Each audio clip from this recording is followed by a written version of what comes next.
and Assalamualaikum. Today I am going to present about Internet of Things devices that we choose, which is depression's monitoring.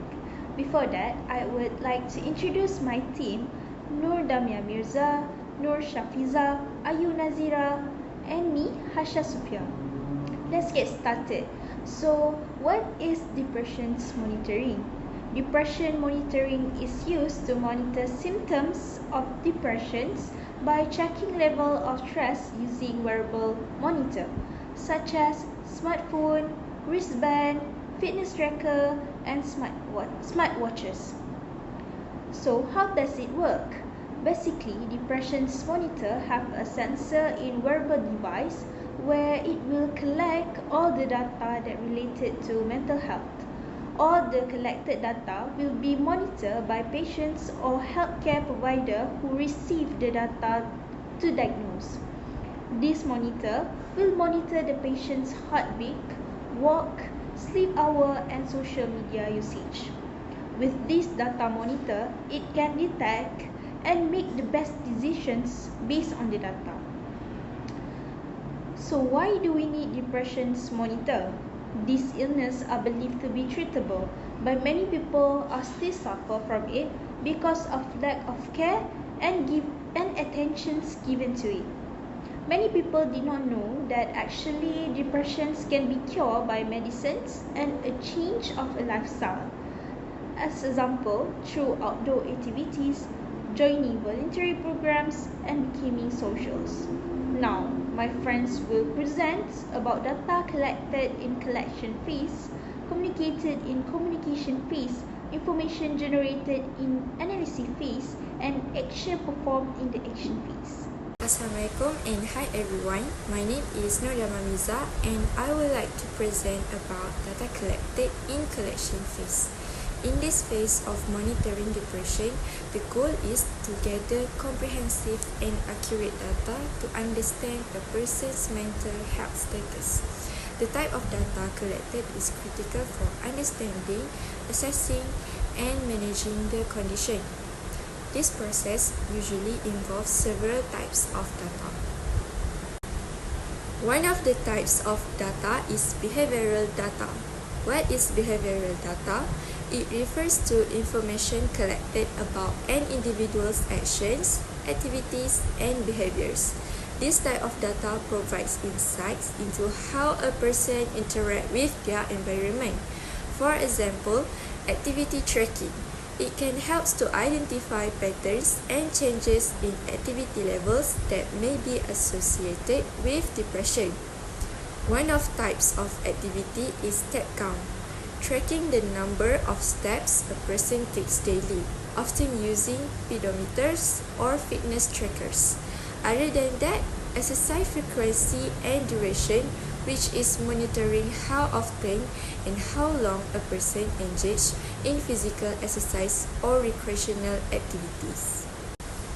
Other than that is symptom data, which refers to the collection and analysis of information related to the signs and symptoms of depression experienced by an individual. This data is essential for diagnosing and monitoring the progress of depression. Types of symptom data is clinical assessment.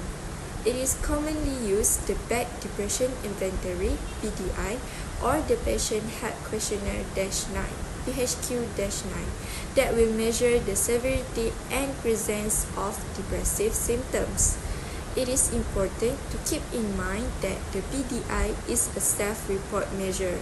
This means that it relies on the individual's own perception of their symptoms. Some people may underestimate their level of distress, while others may exaggerate their symptoms. Last but not least, biological data refers to information collected about psychological and biochemical processes that may be related to or impact depression. This type of data helps to understand the underlying biological factors that could contribute to depressive disorders and can be used to complement psychological assessment. Here's an overview of the types of biological data typically involve biomarkers. It can help in understanding, diagnosing, and managing depression. They can provide insights into the underlying mechanisms of depression, track disease progression, and guide treatment decisions. This is an example of cortisol. Elevated levels can indicate chronic stress, which are commonly linked to depression. Assalamualaikum. My name is Hasha Sufia binti Roslan and I will present about data communicated in communication phase. So, how data communicated in communication phase work? Depression's monitoring use IoT architecture as a device to communicate and interact with each other devices. IoT architecture consists 4 layers, which is sensor layer, network layer, data processing layer, and applications layer.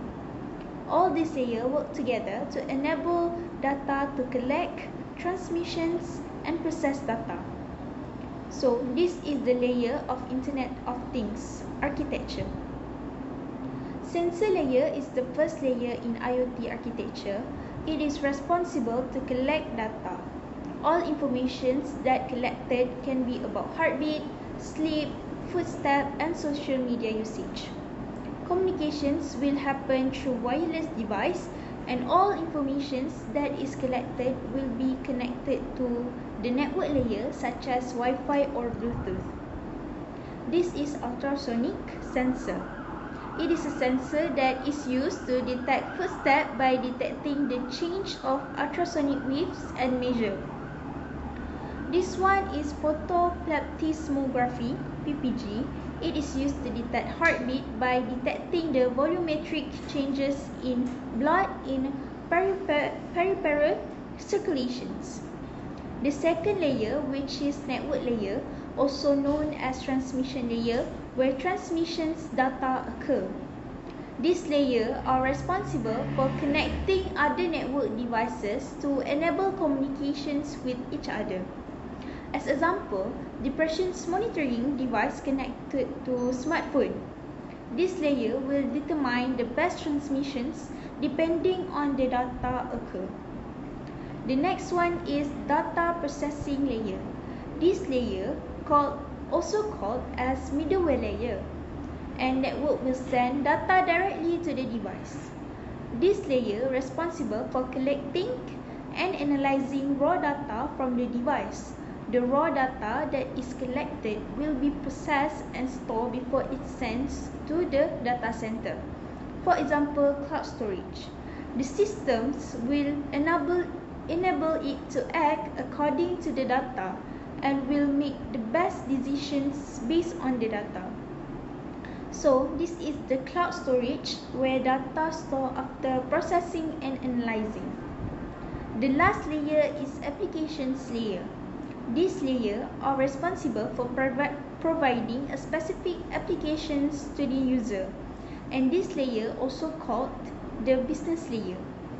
The application layer is the end user where all the information is delivered here. Whether the person has depressions, mild depressions, moderate depressions, or severe depressions. This layer will keep off the data via emails and web interface. That's all for me. Thank you. Assalamualaikum and hi. My name is Nur Shafiza binti Muhammad Ruzi. Today I would like to present about information generated in the analysis phase of depression monitoring device. So for the first introduction, the analysis phase of a depression monitoring device is crucial for developing effective tools to track and manage depression. In the analysis phase of depression monitoring, various types of information are generated to provide a comprehensive understanding of a patient's condition and guide future treatment decisions. So there are 4 types of information generated. First, symptom assessment, behavioral data, cognitive patterns, and emotional regulation. For symptom assessment, evaluation of depression symptoms such as persistent sadness, loss of interest, fatigue, change in sleep patterns, and appetite. Monitoring depression involves tracking a variety of symptoms over time to assess the severity and progression of the condition. Next, Monitoring depression through behavioral data involves collecting and analyzing various types of information to understand patterns and change in mood and behavior. This data can come from different sources, including self-reports, wearable devices, and digital interactions. Tracking change in behavior, including social withdrawal, decreased activity levels, or change in daily routine. Deviations from daily routines or regular habits can be significant. For example, change in eating habits or personal hygiene may indicate mood shifts. So these are example of behavioral data change of a person who is being monitored. Next, we have cognitive patterns. Cognitive patterns is tracking change in various aspects of cognitive function to better understand and manage the condition. Cognitive patterns associated with depression can include alterations in intention, memory, executive function, and overall thought process. Analysis of negative thought patterns, rumination, or cognitive distortions that may contribute to or exacerbate depression. Common cognitive distortions in depression include all or nothing thinking, overgeneralization, mental filtering, and catastrophizing. These distortions can exacerbate depression symptoms. Lastly, we have emotional regulation. Monitoring emotional regulation in depression involves assessing how individuals manage their emotions, identify emotional patterns, and implement strategies to cope with and modify their emotional response. Effective emotional regulation is crucial for managing depression, as difficulties in this area can exacerbate symptoms and hinder recovery. Monitoring emotional response and the ability to manage emotions, noting any significant shift in mood or emotional stability. So, there are 4 types of cognitive emotional regulations. First, we have internal emotional states, emotional-related conditions, emotion-related behaviors, and emotion-related physiological process. That's all of my presentations. So, thank you. Assalamualaikum and hi everyone. My name is Ayu Nazira and I would like to present to you about depression monitor, and it will be about identify the action done in the action phase of the IoT life cycle.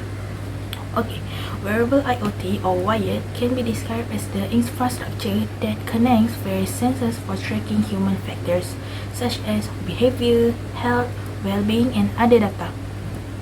With the help of various tiny wearable body area sensors and internet-connected gateways, medical information can reach physicians where data is collected, managed, and monitored. The authors have extended the concept of wired and identified its architecture components along with the support of cloud and big data. Okay. In the action phase of the IoT lifecycle, the system takes the appropriate steps based on the data and analysis performed in previous phases. For a depression monitor, this typically involves delivering interventions or alerts. Specifically, the action phase could include sending alerts. Okay. It will notify caregivers, medical professionals, or the user themselves about detected changes in mood or behavior that might indicate a worsening of depression. Okay, the second one is triggering interventions. Okay, it will activating specific actions such as sending motivational message, reminders for therapy, or medication prompts. And the third one is adjusting settings. It will modifying the behavior of the system based on real-time data, such as adjusting the frequency of check-ins or changing the parameters for alerts thresholds. Okay.